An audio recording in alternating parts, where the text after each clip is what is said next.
We here at the Sports History Network proudly partner with 26 podcasts, all revolving around the history of sports.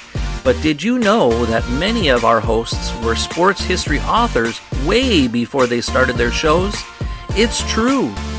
We've got Joe Ziemba, host of When Football Was Football, Joe Zagurski, host of Pro Football in the 1970s, Mark Morthier, host of Yesterday Sports, Tommy Phillips, host of Lombardi Memories, and Scott Adamson, co-host of From the 55-Yard Line.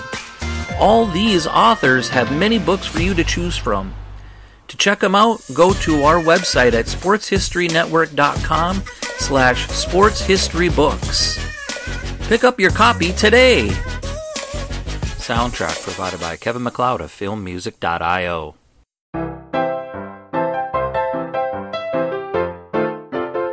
Triangles, the life and times of an NFL original team.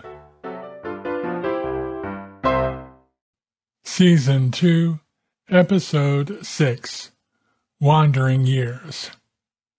The 1925 National Football League season brought an ending of sorts for Dayton Triangles owner and coach Carl Storck. That year, the league introduced a new rule prohibiting NFL executives from having direct financial control over league teams. In order to comply with the new rule, League Secretary Storck had to step down as Triangle's business manager, ending an 8-year stint in that role.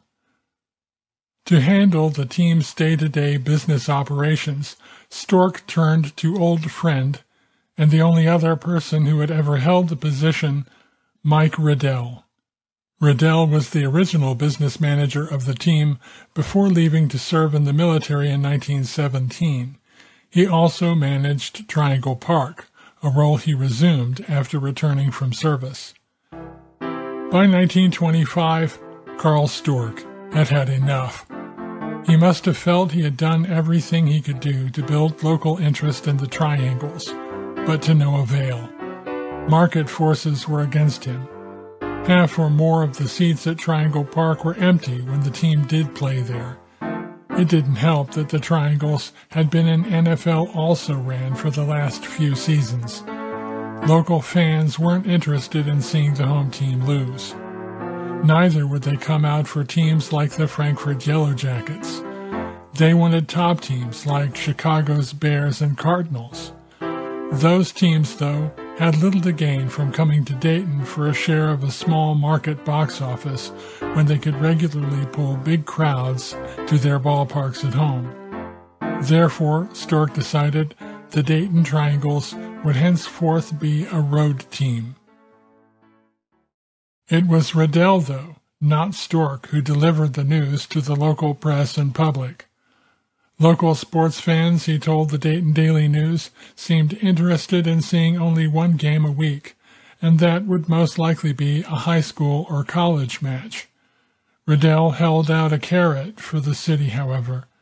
If Gem City fans show they really miss the pro-grid sport, he said, we will bring it back in 1926. Redelle even dangled the possibility of a home game on November 22nd, one of the team's open dates for the upcoming 1925 season. The National Football League of 1925 was a crowded gaggle of 19 teams, including new franchises in Pottsville, Pennsylvania, Providence, Rhode Island, and for the first time, New York City. The year also marked the return of the Canton Bulldogs. Sam Deutsch, who had bought the Canton franchise in 1924, sold it back to a local investor group. Deutsch kept his Cleveland franchise, though, and there were now 2 NFL teams called the Bulldogs. As for the Triangles, Redelle worked hard to try to upgrade the team's talent. Perhaps the most notable signing was end Gene Male, whom teammates would elect captain. Other newcomers included backfield man Dick Dobalite, guard Al Pup Graham, and yet another Mart, Al's brother and former University of Dayton end Johnny. The numerous holdovers included Hack Abbott, Lou Partlow, Elliot Bonowitz, Lee Fenner, Ken Huffine, Francis Bacon, Ed Sauer, and Kinderdine brothers Hobby and Babe. Gus Redman, after playing baseball into the fall, decided he was finished with the gridiron. Longtime lineman Russell Hathaway moved to Pennsylvania, and the Triangles sold his contract to Pottsville. He went on to play 2 seasons there and part of 1927 in Buffalo before calling it a career. Going into the season, Coach Storck boasted that his team would feature a wide-open offense. It was anything but that. The Triangles opened with a scoreless tie at Rock Island on September 27th. Despite sweltering heat, the game was played at a fast pace. Neither team seriously threatened until the end, when an Abbott 30-yard punt return and pass to Babe Kinderdine brought the ball to the Rock Island 20-yard line as time expired. The following week saw Dayton invade Canton to take on the rebuilt Bulldogs. After a scoreless first half, the Triangles wore down, giving up a rushing touchdown in the third quarter and a 10-yard touchdown pass in the fourth, losing 14-0. Not only did Dayton lose the game, they were mauled in the box score too.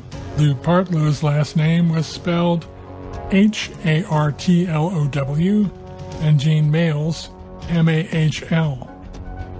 After a week off, the Triangles traveled to Michigan to face the Detroit Panthers on October 18th. Detroit beat the Triangles 6-0 on 2 field goals by Gus Sonnenberg. Dayton's defense played well, but the offense was ineffective, completing only 1 pass for their only first down on a long Abbott to Bacon hookup. All their other passes were intercepted, broken up, or fell incomplete. Elliot Bonowitz had to leave the game with 2 broken ribs. Detroit dominated the line of scrimmage on defense, never allowing the Dayton offense to find a rhythm. The Triangles' offensive problems continued unabated on October 24th in Philadelphia, where the Frankfurt Yellow Jackets beat them in the mud 3-0 on a fourth-quarter field goal. The score might have been more lopsided, but Frankfurt's offense was almost as inept as Dayton's that day. Rain washed out the next day's scheduled game at nearby Pottsville, sparing the Triangles from having to play twice in 2 days. In Akron to play the pros on November 1st, things started well for Dayton. Armin Mart's early 60-yard run put the Triangles in position for Abbott's field goal that gave Dayton its only lead and only points of the entire season. Akron rallied in the second half behind longtime Triangles nemesis Fritz Pollard and won 17-3. Within a few days, the Triangles lost 2 stalwarts. Lou Partlow, who wasn't getting that much playing time anyway, left the Triangles and signed with the nearby semi-pro Armco Blues team. Partlow would eventually return to the Triangles. Francis Bacon, however, was another story. Bacon accepted an executive position with the Marion Steam Shovel Company of Indiana, where he had grown up. It was the end of Bacon's pro football career. In a testament to how far the once mighty Triangles were falling, they had to make a goal line stand at their own 1-yard line and dodge a fourth-quarter field goal attempt by the home team that went wide to preserve a scoreless tie against non-league opponent Steubenville on November 8th. Dayton followed up that forgettable performance with perhaps their best effort of the season the following Sunday, November 15th, in their first ever visit to Green Bay. The Packers had won 16 consecutive home games, spanning a 2-year period, but the Triangles were on the verge of holding them to a scoreless tie, coming down to the last minute of play. A lightning-quick drive, keyed by 3 passes and capped off by Vern Llewellyn's short touchdown run, gave Green Bay a 7-0 victory at the end. Although the Triangles were able to generate some offense for a change, they never seriously threatened to score. Instead of a home game on November 22nd, Dayton scheduled a road contest in Chicago against the Cardinals. The home team scored 2 first-quarter touchdowns, then cruised to a 14-0 win over the Triangles. Patty Driscoll, who had given Dayton fits over the years, only played into the second quarter after banging his nose on the icy field. Cardinals coach Norm Berry substituted freely in the second half to keep his men fresh for their upcoming Thanksgiving Day matchup against the rival Bears. The Triangles never threatened the Chicago goal line. The following Thursday, Thanksgiving Day, found the Triangles without a scheduled game. Armin Mart and Ed Sauer took advantage of the open date, signing one-game contracts to play for Pottsville that day.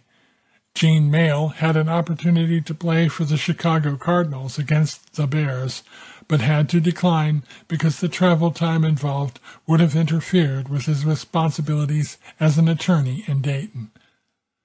The Triangles wrapped up the 1925 season with their first and only visit to the New York Giants at the Polo Grounds on November 29th. In front of 18,000 fans there, New York bounded to a 17-0 lead on the strength of 2 touchdown passes and a field goal by Jack McBride.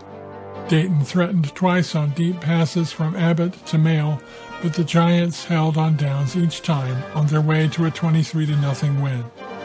Dayton failed to register a win in a season for the first time in team history. The following month, December, brought the sad news of the passing of former coach Frank Hinkie from tuberculosis in Southern Pines, North Carolina. The run-up to the 1926 season found Storck and Redelle reconsidering the decision to schedule all games on the road. They decided to float a trial balloon of sorts, an October 17th home matchup against the Buffalo Rangers, formerly the Bisons, formerly the All-Americans, with more dates possible if attendance was good. The only problem was the Triangles were no longer guaranteed of being able to play at the park that shared their name. They might have to play the game at the University of Dayton's stadium instead. The new season saw some turnover. Gone were Ken Huffine and Walt Babe Kinderdine. New faces included back Art Beckley, tackle John Becker, and yet another of Al Mart's younger brothers, former University of Dayton quarterback Lou. Speaking of Lou's, Lou Partlow was conspicuously absent from the initial preseason roster, but eventually re-signed with the team. With the arrival of Beckley, Hank Abbott once again shifted to a running back position. As had been the case many times before, the Triangle season opened auspiciously with a win. This one a 3-0 victory at Buffalo on October 3rd. Art Beckley kicked a field goal that held up. Dayton had chances to widen the lead, but the Triangles were done in by passes that fell past the goal line for touchbacks. An interception at the Dayton 25-yard line stopped a late Buffalo drive to preserve the victory. The following Sunday, October 10th, found Dayton at Pottsville, Pennsylvania, where the Maroons handled the Triangles 24-6. Dayton's only score came on a late touchdown pass from Lou Mart to Gene Mayle. Then, for the first time since 1924, the Triangles played a home game. The team was able to use Triangle Park after all, and the press hyped the game as best they could. They evoked nostalgia with features on the last remaining Triangles old-timers, Hobby Kinderdine, Lou Partlow, Lee Fenner, and Ed Sauer.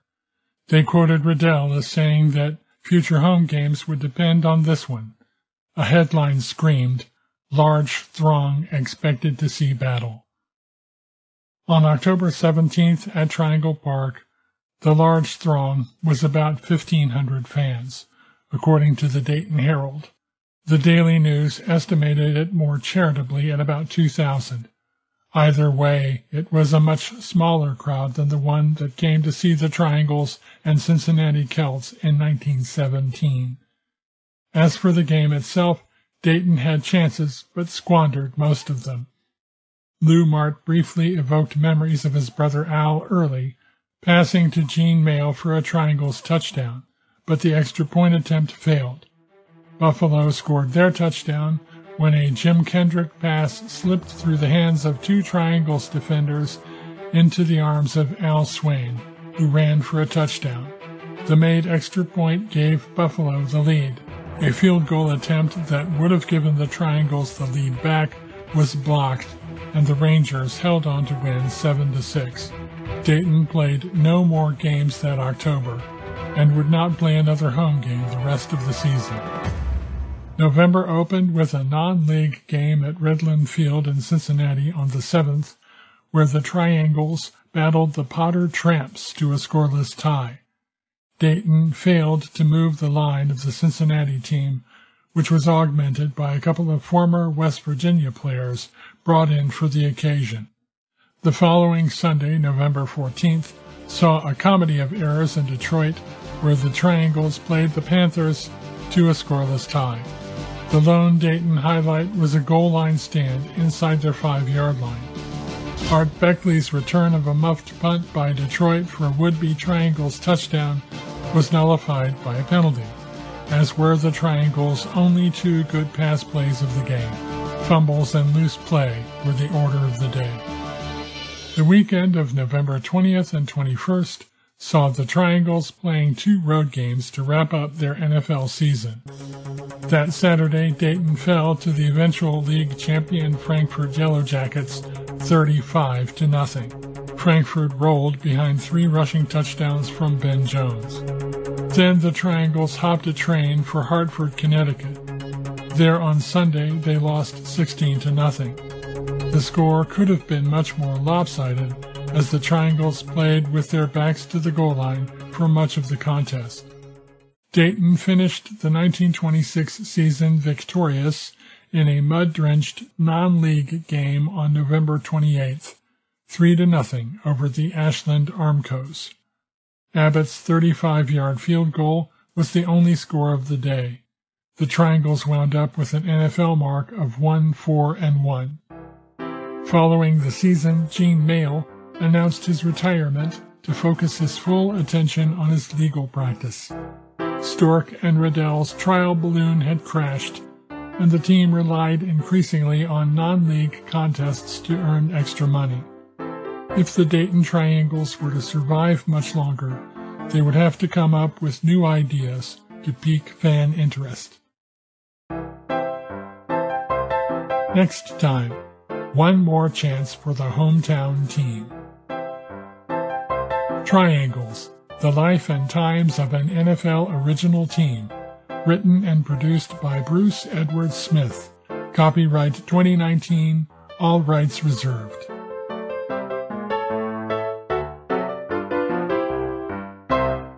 For more episodes and bonus content, check out DaytonTrianglesPodcast.com. At the Sports History Network, we're all about sports yesteryear, and so we're so pleased to introduce you to Row One, an online memorabilia gallery and shop that brings your sports history to life anywhere. The Row One gallery includes over 5,200 gorgeously reproduced prints of team posters, game program covers, game tickets, advertisements, and more in baseball, pro and college football, pro and college basketball, and more. And any gallery item may be printed in a variety of sizes on wood, metal, canvas, acrylic, or poster paper. And in Row One shop, check out the thousands more of unique items with a retro and historical designs dating back to 1876, including t-shirts, long-sleeve shirts, phone cases, mugs, blankets, pillows, towels, and even shower curtains. Go to sportshistorynetwork.com, ROW1, for access to the full Row One catalog and for gallery prints and gift items, plus get a 15% discount off all prints on the Row One Pictorium Gallery with coupon code SHN15. Follow the link on the show notes.